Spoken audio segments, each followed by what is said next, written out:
நீங்க ஊட்டிக்கு போனீங்கன்னா கண்டிப்பா இந்த மாதிரி ஃபேக்டரிகளை பார்க்க மறக்காதீங்க. ஏன்னா நம்ம தினமும் விரும்பி குடிக்கிற டீக்கான டீ தூளை எப்படி தயாரிக்கிறாங்கன்னு பார்க்கலாம். அது மட்டும் இல்லாம குழந்தைகள் விரும்பி சாப்பிடக்கூடிய இந்த சாக்லேட்டை எப்படி தயாரிக்கிறாங்க எல்லாத்தையும் பார்க்கலாம். இந்த இடம் ஊட்டியில் எங்க இருக்குன்னு பாத்தீங்கன்னா, நீங்க ஊட்டில இருந்து தொட்டபெட்டா செல்லக்கூடிய சாலையில தான் அமைஞ்சிருக்கு இந்த மாதிரி ஃபேக்டரி. முதல்ல சாக்லேட் ஃபேக்டரி. ஒரு நபருக்கு 20 ரூபாய் நுழைவு கட்டணம். நம்ம உள்ள போயிட்டு எல்லாமே லைவா பார்க்கலாம், எப்படி சாக்லேட் செய்யறாங்கன்றதெல்லாம். அந்த சாக்லேட் கொட்டையை நல்லா மிக்ஸ் பண்ணி அதுக்கப்புறமா அதை பொடி பொடியா அரைச்சு அது கூட பால் பவுடர் ஆட் பண்ணி அவங்க எந்த டிசைனுக்கு தேவையோ அதை கட் பண்ணி எடுத்துக்கிறாங்க. சாக்லேட் சாப்பிட்றதுக்கும் சாம்பிள் கொடுத்தாங்க. உண்மையிலே நல்லாவே இருந்தது.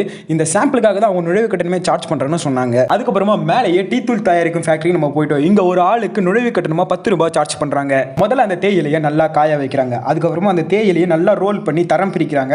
அதுக்கப்புறமா சிடிசி ப்ராசஸ் பண்றாங்க. அதாவது கிரஷ் பண்ணி நல்லா நொறுக்கி அரைச்சி எடுக்கிறாங்க. அதுக்கப்புறமா ஃபெர்மெண்டேஷன் நொதித்தல் ப்ராசஸ் பண்ணி அதை நல்லா காய வச்சு அதை கிரேடிங் தனித்தனியா பிரிச்சு அதுக்கப்புறம் தான் நமக்கு அந்த டீ தூளே கிடைக்குது. இந்த டீ தூளுக்கு பின்னாடி இவ்வளவு வேலைகள் இருக்கு. அதுக்கப்புறமா இவங்க தயாரித்த டீ தூளை வச்சு நமக்கு சாம்பிள் டீயான மசாலா டீ, நார்மல்